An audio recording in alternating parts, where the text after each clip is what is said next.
शांताकारं भुजंगशयनं पद्मनाभं सुरेशं विश्वाधारं गगन सदृशं मेघवर्णं शुभांगं लक्ष्मीकांतं कमलनयनं योगिभिर्ध्यानगम्यं वंदे विष्णु भवभयहरं सर्वलोकैकनाथं।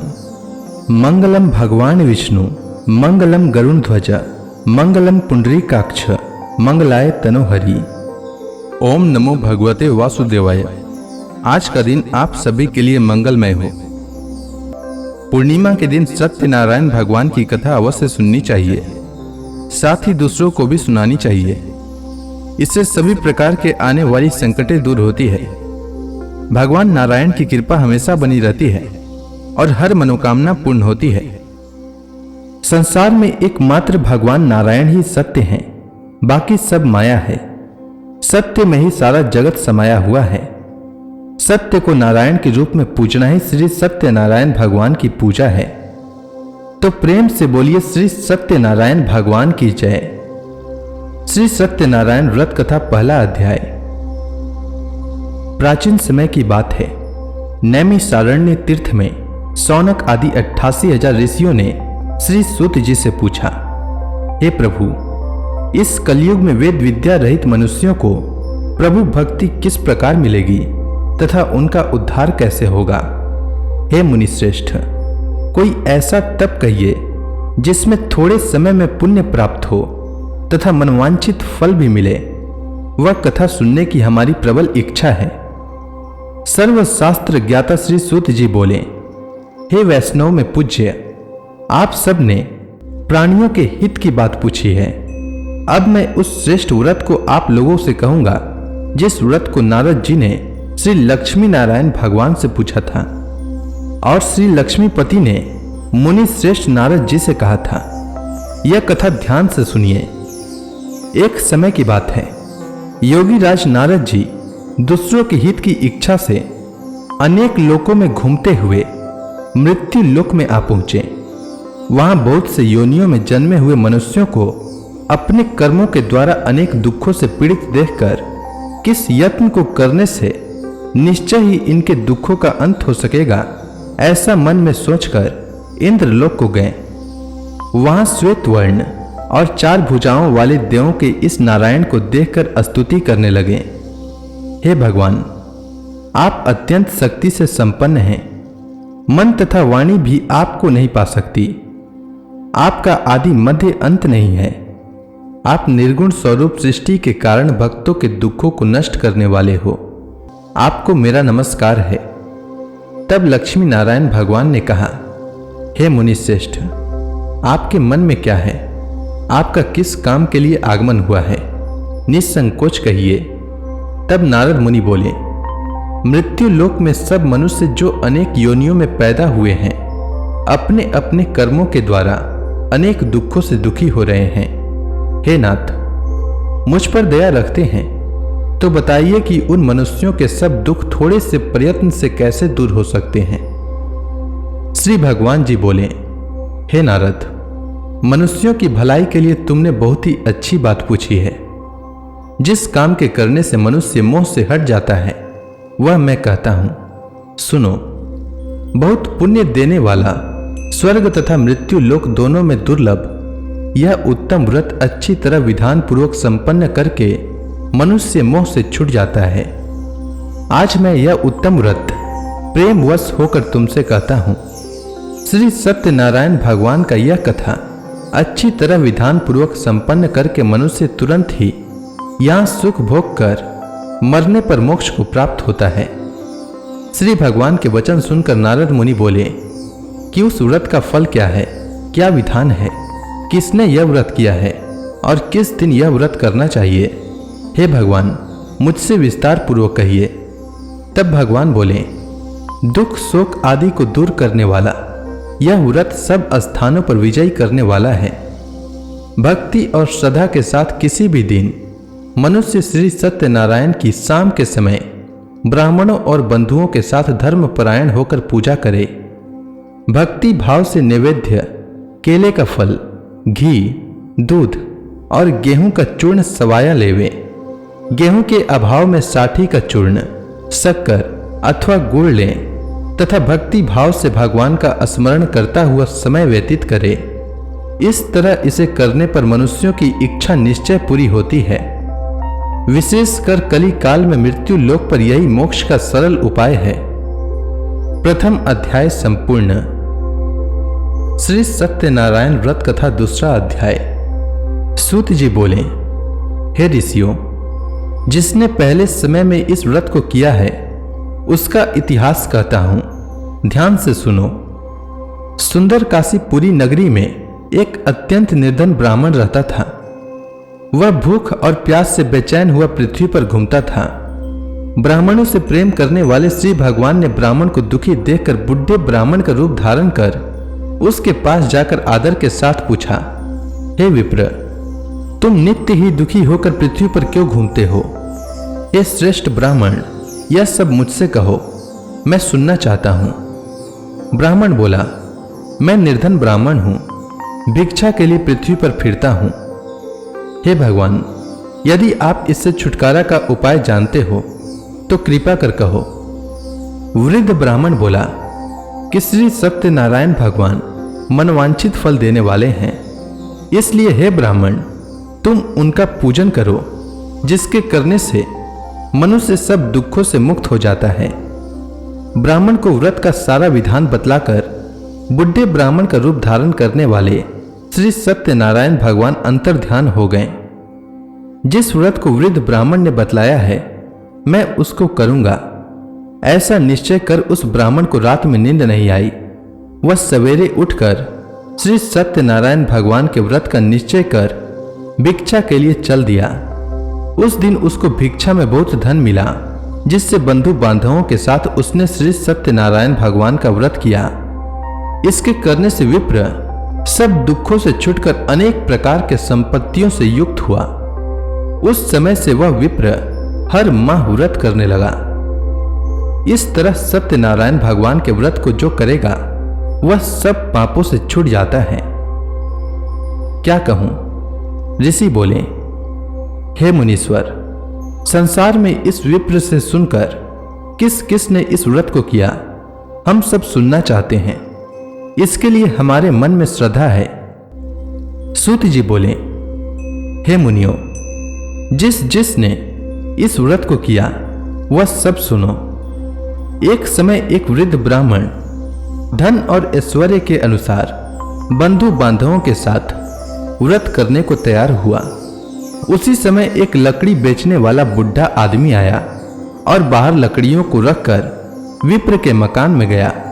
प्यास से दुखी होकर लकड़हारा उनको व्रत करते देखकर विप्र को नमस्कार कर कहने लगा कि आप यह किसका पूजन कर रहे हैं और इस व्रत को करने से क्या फल मिलता है, कृपा करके मुझसे कहिए। ब्राह्मण ने कहा, सब मनोकामनाओं को पूर्ण करने वाले यह श्री सत्यनारायण भगवान का व्रत है। इनकी ही कृपा से मेरे यहाँ धन धान्य आदि की वृद्धि हुई है।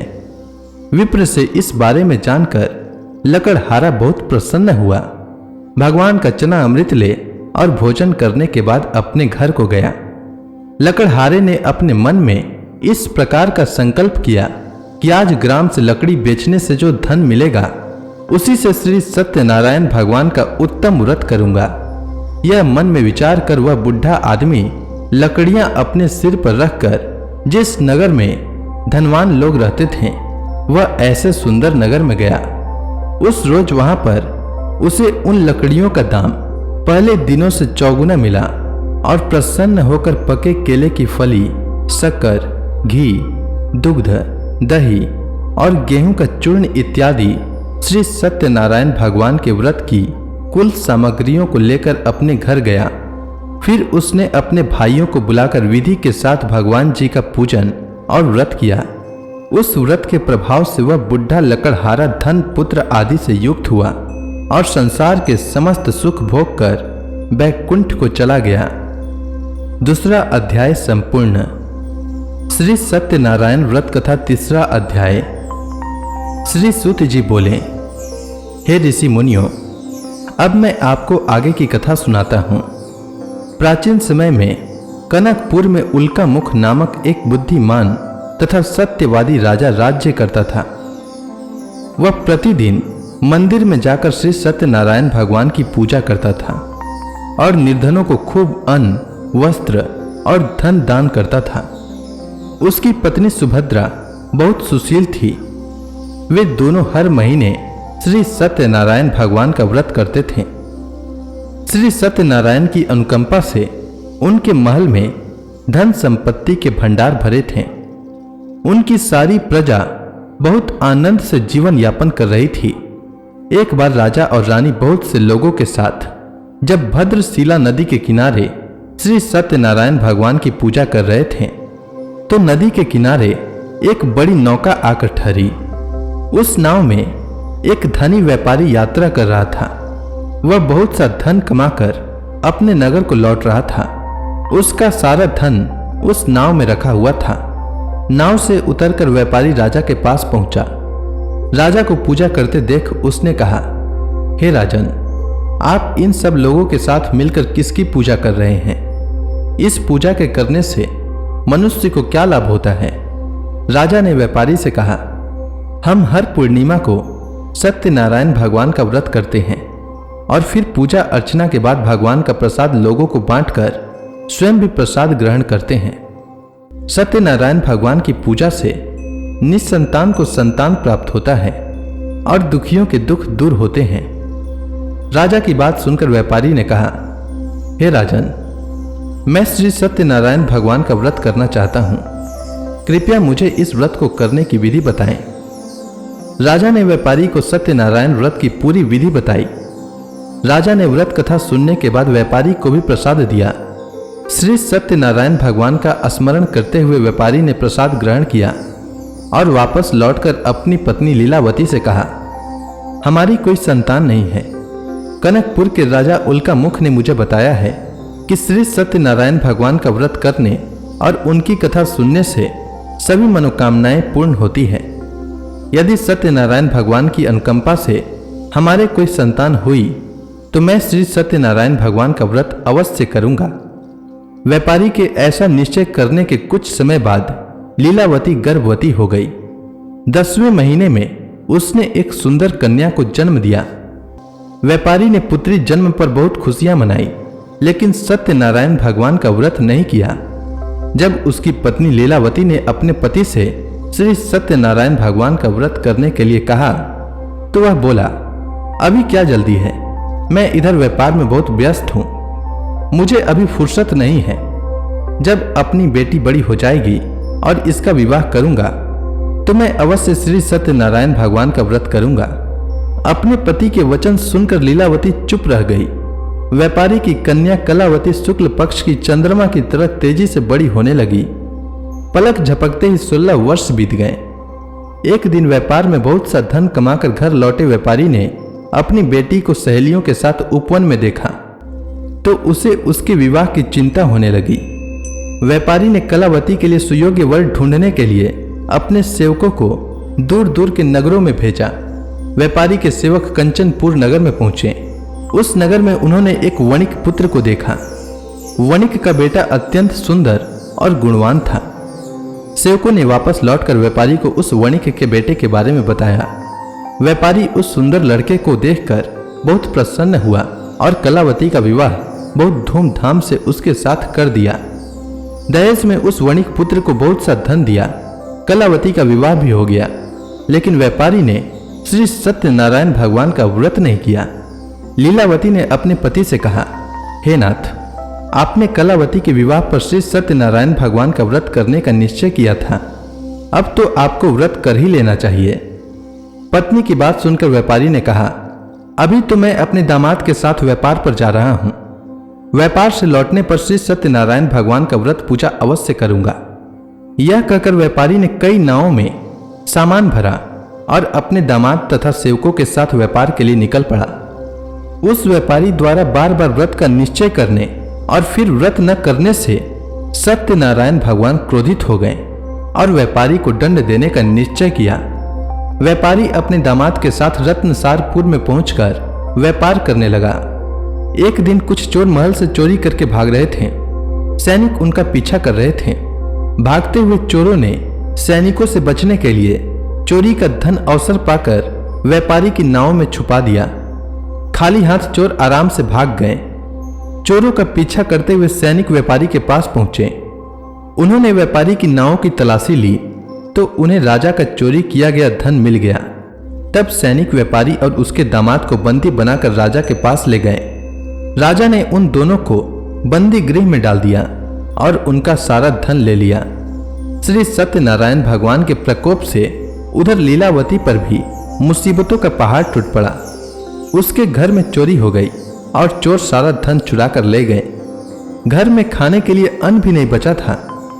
भूख प्यास से व्याकुल होकर व्यापारी की बेटी कलावती एक ब्राह्मण के घर गई। उस ब्राह्मण के घर में श्री सत्यनारायण भगवान की व्रत कथा हो रही थी। उसने भी वहां बैठकर व्रत कथा का श्रवण किया और प्रसाद लिया। घर लौटकर कलावती ने अपनी मां लीलावती को सारी बात बताई। कलावती से श्री सत्यनारायण भगवान की व्रत कथा की बात सुनकर लीलावती ने भी व्रत करने का निश्चय किया। अगले दिन लीलावती ने अपने परिवार और आसपास के लोगों के साथ श्री सत्यनारायण भगवान की पूजा की। पूजा के बाद सबको प्रसाद बांटकर स्वयं भी प्रसाद ग्रहण किया। लीलावती ने अपने पति और दामाद के घर लौट आने की मनोकामना से श्री सत्यनारायण भगवान का व्रत किया था। लीलावती के विधि पूर्वक व्रत करने और प्रसाद ग्रहण करने से श्री सत्यनारायण भगवान ने प्रसन्न होकर उसकी मनोकामना पूरी की। उन्होंने राजा चंद्रकेतु को स्वप्न में दर्शन देकर कहा, हे राजन, व्यापारी और उसका दामाद बिल्कुल निर्दोष है। सुबह उठते ही दोनों को मुक्त कर दो। उन दोनों का सारा धन भी वापस लौटा दो। यदि तुमने ऐसा नहीं किया तो मैं तुम्हारा सारा वैभव नष्ट कर दूंगा। इतना कहकर श्री सत्यनारायण भगवान अंतर ध्यान हो गए। प्रातः होते ही राजा चंद्रकेतु ने अपने मंत्रियों और राज ज्योतिषियों को रात के स्वप्न की बात बताई तो सबने व्यापारी और उसके दामाद को छोड़ देने के लिए कहा। राजा चंद्रकेतु ने तुरंत उस व्यापारी और उसके दामाद को छोड़ दिया। उनका सारा धन भी वापस कर दिया। इस प्रकार श्री सत्यनारायण भगवान की अनुकंपा से व्यापारी और उसका दामाद दोनों खुशी खुशी अपने नगर की ओर चल दिए। तृतीय अध्याय समाप्त। श्री सत्यनारायण व्रत कथा चतुर्थ अध्याय। श्री सूत जी बोले, उस व्यापारी ने अपने दामाद के साथ शुभ मुहूर्त में नाव द्वारा रत्नसारपुर से प्रस्थान किया। लंबी यात्रा करने के बाद व्यापारी ने एक नगर के किनारे नाव को रोककर भोजन किया और फिर दोनों विश्राम करने लगे। तभी श्री सत्यनारायण भगवान साधु के रूप में व्यापारी के पास पहुंचे और पूछा, हे वणिक, तेरी नाव में क्या सामान लदा हुआ है? व्यापारी ने मन ही मन सोचा, दंडी साधु अवश्य ही कुछ मांगने की इच्छा से सामान के बारे में पूछ रहा है। यह सोचकर व्यापारी ने झूठ बोला, हे दंडी स्वामी, मेरी नाव में तो बेल और पत्ते भरे हुए हैं। व्यापारी के झूठे वचन सुनकर सत्यनारायण भगवान ने क्रोधित होते हुए कहा, हे वैश्य, जो तुमने कहा है वही सत्य होगा। इतना कहकर सत्यनारायण भगवान कुछ दूर जाकर अंतर ध्यान हो गए। उधर व्यापारी दंडी साधु को वहां से खाली हाथ लौटाकर बहुत प्रसन्न हुआ। लेकिन जब व्यापारी ने अपनी नाव में बेल और पत्ते भरे हुए देखे तो वह जोर जोर से विलाप करने लगा और मन ही मन अपने झूठ बोलने पर प्रायश्चित करने लगा। रोते रोते व्यापारी मूर्छित हो गया। कुछ देर बाद जब उसकी मूर्छा नष्ट हुई तो वह फिर विलाप करने लगा। तब उसके दामाद ने कहा, आप इतना दुखी मत होइए, यह सब उस दंडी साधु के शाप के कारण हुआ है। अतः वह दंडी महाराज हमें इस विपत्ति से छुटकारा दिला सकते हैं। दामाद के वचन सुनकर व्यापारी दंडी साधु की तलाश में चल दिया। कुछ देर ढूंढने पर उसे एक वृक्ष के नीचे दंडी साधु के रूप में सत्यनारायण भगवान मिल गए। व्यापारी ने दंडी साधु के चरणों पर गिरकर झूठ बोलने की क्षमा मांगी। दंडी स्वरूप सत्यनारायण भगवान बोले, हे वणिक पुत्र, तेरे बार बार झूठ बोलने के कारण ही मैंने तुझे इतना दंड दिया है। तूने बार बार सत्यनारायण भगवान अर्थात मेरी पूजा करने के लिए कहा, लेकिन कभी पूजा की नहीं। व्यापारी ने तब हाथ जोड़कर कहा, हे भगवान, आप तो दिन दुखियों के कष्ट दूर करने वाले हैं, सबकी मनोकामनाएं पूरी करते हैं। मेरी इस गलती को भी क्षमा करिए। आपके रूप को तो ब्रह्मा जी भी नहीं जान पाते, फिर भला मैं अज्ञानी कैसे आपकी लीला को समझ पाता। अब मैं जीवन में कभी झूठ नहीं बोलूंगा, सदैव श्री सत्यनारायण भगवान का व्रत और पूजा किया करूंगा। आप मुझ पर अनुकंपा करें। व्यापारी की क्षमा याचना सुनकर दंडी साधु ने उसे क्षमा कर दिया। उसी समय व्यापारी की नाव में भरे हुए बेल और पत्ते धन धान्य में परिवर्तित हो गए। व्यापारी ने अपने सेवकों के साथ अगले दिन श्री सत्यनारायण भगवान का व्रत करके उनकी पूजा की। सबको प्रसाद वितरित करके स्वयं भी प्रसाद ग्रहण किया। उसके बाद व्यापारी ने अपने नगर की ओर प्रस्थान किया। अपने नगर में पहुंचकर व्यापारी ने एक सेवक को अपने घर भेजा। सेवक ने उसके घर पहुंचकर लीलावती को सूचित किया। उस समय लीलावती और कलावती दोनों श्री सत्यनारायण भगवान की पूजा कर रही थीं। पति और दामाद के लौट आने का समाचार सुनकर लीलावती ने पूजा पूरी करके प्रसाद ग्रहण करने के बाद कलावती से कहा, बेटी, मैं नदी के किनारे जा रही हूं, तू घर का काम पूरा करके आ जाना। यह कहकर लीलावती नदी की ओर चल पड़ी, परंतु कलावती पति से मिलने की खुशी में प्रसाद ग्रहण किए बिना ही घर से निकलकर नदी के किनारे जा पहुंची। उसके प्रसाद ग्रहण न करने के कारण सत्यनारायण भगवान क्रोधित हो गए। उन्होंने व्यापारी की नाव को नदी में डुबो दिया। अपने पति को वहां न देखकर कलावती ने जोर जोर से रोना शुरू कर दिया। तब व्यापारी ने कहा, पुत्री, अवश्य ही तुझसे कोई भूल हुई है। उस भूल के कारण ही श्री सत्यनारायण भगवान ने तुझे यह दंड दिया है। तब व्यापारी ने सत्यनारायण भगवान से प्रार्थना की, हे भगवान, मेरे परिवार की किसी स्त्री पुरुष से कोई भूल हुई हो तो उसे अवश्य क्षमा कर देना। तभी आकाशवाणी हुई, हे वणिक पुत्र, तेरी कन्या मेरा प्रसाद ग्रहण किए बिना ही चली आई है। यदि अब घर पहुंचकर तेरी कन्या प्रसाद ग्रहण करके वापस आए तो उसे पति के दर्शन होंगे और डूबी हुई नावें भी जल के ऊपर आ सकेंगी। कलावती ने वैसा ही किया। उसके प्रसाद ग्रहण करके वापस लौटने पर नावें जल के ऊपर आ गई। दामाद भी सुरक्षित नदी से निकल आया। घर लौटकर व्यापारी ने अपने परिवार और बंधु बांधवों के साथ मिलकर विधि अनुसार श्री सत्यनारायण भगवान की पूजा की, जिसके बाद उसकी सभी मनोकामनाएं पूरी हुई और वह आनंद पूर्वक जीवन यापन करता हुआ विष्णु लोक को चला गया। चतुर्थ अध्याय समाप्त। श्री सत्यनारायण व्रत कथा पंचम अध्याय। श्री सूत जी बोले, हे ऋषि मुनियों, मैं और भी कथा सुनाता हूं। कौशलपुर में एक राजा था तुंगध्वज। उसकी प्रजा उसकी छत्र छाया में आनंद पूर्वक रह रही थी। राजा तुंगध्वज अपनी प्रजा के सुख दुख का बड़ा ध्यान रखता था, लेकिन एक बार उसने भी सत्यनारायण भगवान का प्रसाद ग्रहण नहीं किया। तब सभी को चिंताओं से मुक्त करके धन संपत्ति से भंडार भरकर प्राणियों को जीवन के सभी सुख देने वाले श्री सत्यनारायण भगवान ने राजा को प्रसाद ग्रहण न करने का दंड दिया। एक दिन राजा तुंगध्वज जंगल में हिंसक पशुओं का शिकार करने निकला था। तेजी से घोड़ा दौड़कर शिकार का पीछा करते हुए वह अपने सैनिकों से अलग हो गया और देर तक हिंसक जानवरों का शिकार किया। अतः कुछ देर विश्राम करने की इच्छा से वह एक बड़े वृक्ष के नीचे जाकर बैठ गया। समीप ही कुछ चरवाहे श्री सत्यनारायण भगवान की पूजा कर रहे थे। राजा ने उनके पास से गुजरते हुए सत्यनारायण भगवान को नमस्कार नहीं किया। चरवाहों ने राजा को पूजा के बाद प्रसाद दिया तो राजा ने उन्हें छोटे लोग समझकर प्रसाद ग्रहण नहीं किया और घोड़े पर सवार हो अपने नगर की ओर चल दिया। राजा जब नगर में पहुंचा तो देखा कि उसका सारा वैभव तथा धन संपत्ति आदि सब कुछ नष्ट हो गया है। श्री सत्यनारायण भगवान के प्रकोप से राजा निर्धन हो गया। तब राज्य ज्योतिषी ने राजा से कहा, महाराज, आपसे अवश्य ही कोई भूल हुई है। अगर आप उस भूल का प्रायश्चित कर लें तो सब कुछ पहले जैसा हो जाएगा। राजा को तुरंत अपनी भूल का स्मरण हो आया। अतः मंदिर में जाकर राजा ने श्री सत्यनारायण भगवान से क्षमा मांगी और उनकी पूजा की। पूजा के बाद प्रसाद ग्रहण करने से श्री सत्यनारायण भगवान की अनुकंपा से चमत्कार हुआ। राजा का खोया वैभव पुनः लौट आया। श्री सत्यनारायण भगवान की अनुकंपा से जीवन के सभी सुखों का भोग करते हुए अंत में राजा तुंगध्वज वैकुंठ धाम को गया और मोक्ष को प्राप्त किया। श्री सत्यनारायण भगवान के व्रत पूजा को जो भी मनुष्य करता है उसके सभी दुख, चिंताएं नष्ट हो जाती है। उसके घर में धन धान्य के भंडार भरे रहते हैं।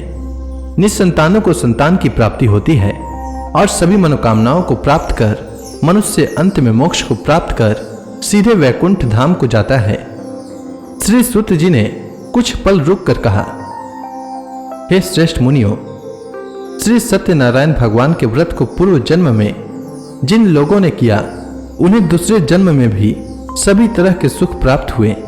वृद्ध सतानंद ब्राह्मण ने पूर्व जन्म में सत्यनारायण का विधिवत व्रत किया तो दूसरे जन्म में सुदामा के रूप में भगवान की पूजा करते हुए अंत में मोक्ष को प्राप्त कर वैकुंठ धाम को चला गया। उल्का मुख राजा अगले जन्म में राजा दशरथ के रूप में मोक्ष को प्राप्त करके वैकुंठ को गए। व्यापारी ने मोर ध्वज के रूप में जन्म लिया और अपने पुत्र को आरे से चिरकर भगवान की अनुकंपा से वैकुंठ को प्राप्त किया। राजा तुंग ध्वज अगले जन्म में मनु के रूप में जन्म लेकर भगवान का पूजा पाठ करते हुए लोकप्रिय होकर सत्कर्म करते हुए मोक्ष को प्राप्त कर वैकुंठ धाम को चले गए। हे ऋषि मुनियों, श्री सत्यनारायण भगवान का व्रत और पूजा मनुष्य को सभी चिंताओं से मुक्त करके धन संपत्ति के भंडार भरकर अंत में जन्म जन्मांतर के चक्रव्यूह से मुक्ति दिलाकर मोक्ष प्रदान करता है। तो इसी के साथ श्री सत्यनारायण भगवान की व्रत कथा पूर्ण होती है। तो प्रेम से बोलिए श्री सत्यनारायण भगवान की जय। अब आप सभी भक्तगण हाथ जोड़कर श्री सत्यनारायण भगवान का ध्यान करें, आरती होने वाली है।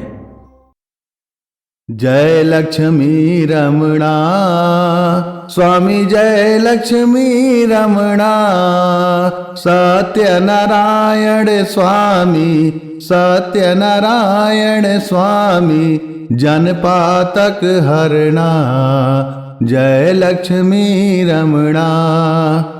रत्न जड़ित सिंहासन अद्भुत छवि राजय, प्रभु अद्भुत छवि राजय। नारद करत निराजन, नारद करत निराजन, घंटा ध्वनि बाजय, जय लक्ष्मी रमणा। प्रकट भये कलिकारन, द्विज को दरस दियो, प्रभु द्विज को दरस दियो। बूढ़ो ब्राह्मण बन कर, बूढ़ो ब्राह्मण बन कर, कंचन महल कियो, जय लक्ष्मी रमणा। दुर्बल भील कठारो, जिन पर कृपा करी, प्रभु जिन पर कृपा करी। चंद्रचूड़ एक राजा, चंद्रचूड़ एक राजा, जिनकी विपत्ति हरी, जय लक्ष्मी रमणा।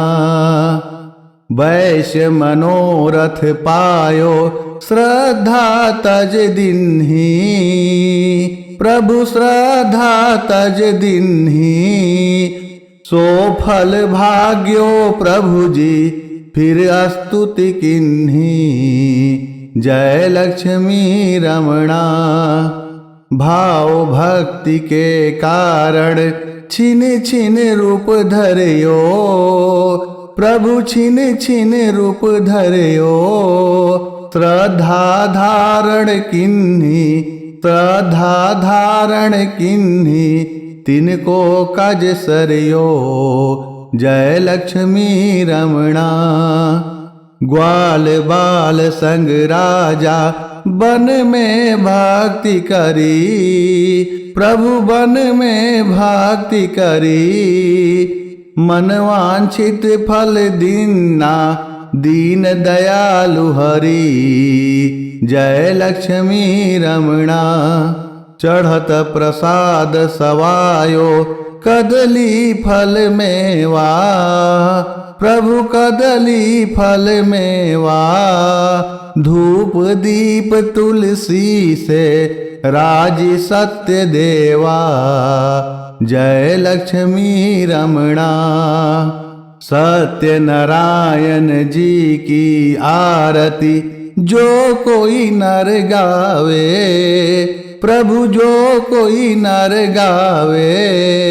रिद्धि सिद्धि सुख संपत्ति जी भर के पावे। जय लक्ष्मी रमणा, जय लक्ष्मी रमणा, स्वामी जय लक्ष्मी रमणा। सत्यनारायण स्वामी, सत्यनारायण स्वामी, जनपातक हरणा। जय लक्ष्मी रमणा। तो प्रेम से बोलिए सत्यनारायण भगवान की जय।